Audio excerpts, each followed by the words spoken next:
My name is Greg Mertz. I'm the supervisory historian at Fredericksburg and Spotsylvania National Military Park. And we're standing on a portion of the Fredericksburg battlefield known as the Sunken Road and Marie's Heights section. Right beside me is a reconstruction of a stone wall. And further behind me is one of the more impressive monuments on the battlefield, a monument to a soldier named Richard Kirkland. One of the distinctions that the Battle of Fredericksburg has is that it is the most lopsided Union defeat of the entire war. And even if we look at a particular aspect of the battle, the engagement right here in front of the stone wall and the sunken road in Marie's Heights was the most lopsided engagement. And so for this portion of the battle, there were about 8,000 Union casualties, and that's men that were killed or wounded or captured or missing. And the Confederate Army would have suffered about 1,000 losses here. So again, that's 8,000 Union losses when compared to about 1,000 Confederate losses. And again, one of the possible explanations for the lopsided nature is often that it was just poor generalship on the part of the Union Army. But again, if we look at the particular context, knowing that an Emancipation Proclamation is coming forward from the Lincoln administration just a matter of weeks after this battle is being fought, and the extreme amount of pressure under the Union Army commander to deliver a victory, at least to attempt to give a victory, and not just wait for the clock to tick until January 1st rolls around, does help to explain why the battle was fought in this particular manner. Interesting stories about the battle relate to the humanity that is displayed. The Kirkland Monument here is one such monument. In one respect, what this monument represents, and for a little bit about the background of the Kirkland story, Richard Kirkland is a soldier from the state of South Carolina who participated in the battle on that horrific day in which 8,000 Union soldiers fell trying to attack this position. And on the day following the battle, Kirkland is said to have left the safety of his position behind the stone wall to respond to the many cries for help and for water that he heard from Union soldiers.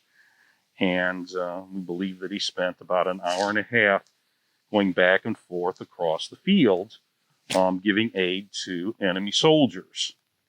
And for many of our visitors, they are very moved by that story and look upon it as an example of the humanity kind of transcending above the horrible aspects of war. Part of the reason why the story is of great interest is also the controversy behind it. There are many historians that look at the evidence and feel that this is a story that's kind of gained prominence at a time when the Union and Confederate veterans are looking to kind of reconcile. Obviously, right after the war, there's still a lot of bitterness between the sides, but that after some times pass, they start to look for some common aspects of their experience, try to look for some positive things that happened, and that's kind of at a stand when this story gained much of its traction. And it's, I think, also particularly unusual that this story would occur after this particular battle, because the Confederates arguably had a greater hatred of Union forces in this battle than many of the others for two reasons. One, this is the first battle after Lincoln has announced there is going to be an Emancipation Proclamation, which declares that any state still in rebellion is going to have their slaves lost after January 1st. That up until this point, the United States government policy was looking at Confederates as people that would potentially rejoin the Union if only they would tend to accept, if that's the word, but the Confederates, it was hoped that the Union Army could extend this olive branch to the Confederates. They all will be forgiven if you just rejoin the Union, including slavery being exactly the way it was when the war broke out. So these Confederates here at the Battle of Fredericksburg are very distraught when they learn that this new policy is about to come out. The other element of it is in the first phase of the battle. This will involve an intense amount of street fighting, including Union soldiers, Union artillerymen, bombarding the edge of the city of Fredericksburg. And many Confederates thought that this was very unfair, that the Union Army has destroyed all of this civilian property in downtown Fredericksburg, and they are upset about that as well. So this is a time when animosity of Confederate soldiers toward Union soldiers is perhaps at its strongest. And yet, ironically, this is a battlefield where one of the stories that survives is of a Confederate soldier. And there are apparently others. Some of the accounts suggest that there are other people who joined with Kirkland to give aid to the Union soldiers in the day after the battle. For many years, the weekend that was closest to the anniversary of the Battle of Fredericksburg, we had a specific program that was held at the Kirkland Memorial as a backdrop. And it involved some local living history units. It would have entailed arranging for a speaker to come and give a keynote address. We would have also had wreath-laying ceremonies from several different organizations. Then when we had the 150th anniversary of the battle, we did some special things, and going back to that same kind of set ceremony just didn't seem that appealing to us. So we tried to duplicate some other aspects of that, including one element of it where we walked along the stone wall and in the sunken road and had various stops here. There are also at various times were participatory aspects of it, that asking people to pick up some carnations that we had, and if we reach a story that you find particularly moving, to put your carnation down there. So that kind of remembrance walk is what we have tended to settle into in more recent years. That if this was a normal non-COVID-19 year, we would probably have some type of a remembrance walk along the sunken road.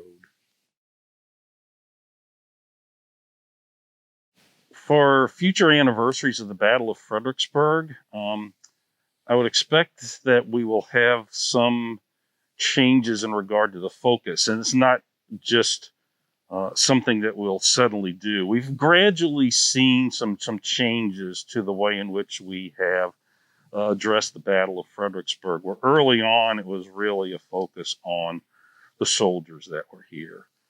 One of Union soldiers making attacks that were futile and kind of noting the bravery of Union soldiers going across a field where earlier attacks had failed, and the knowledge that their attacks are likely to fail too, and what must be going through their minds making such an assault that they can't help but feel before they even set foot forward that it's going to be doomed. And now we've tended to focus more on some of the broader aspects of the battle to help understand why a series of failed attacks were made. It helps to understand the political atmosphere, that there is an Emancipation Proclamation that has been announced that will be released on January 1st of 1863, and this battle is fought on December 11th through 13th, just a matter of 3 weeks or so before this monumental announcement is going to take effect. And it is controversial to many people. And so this Union victory at Fredericksburg would help to add some teeth, if you will, to this new policy coming up, give some strength to it, that the Lincoln administration, if you're successful on the battlefield, that translates into success in political decisions. And so knowing that the pressure that the Union Army was under helps enable us to better understand how an attack like this might keep going on, and how what turned out to be the most lopsided Union defeat of the entire war could take place in this particular time span. If not for the importance of the Emancipation Proclamation coming up and the instructions to the Union Army commander Ambrose Burnside that he must try something, that even failure here was better than to not try at all, helps to enable us to better understand why certain things happened here.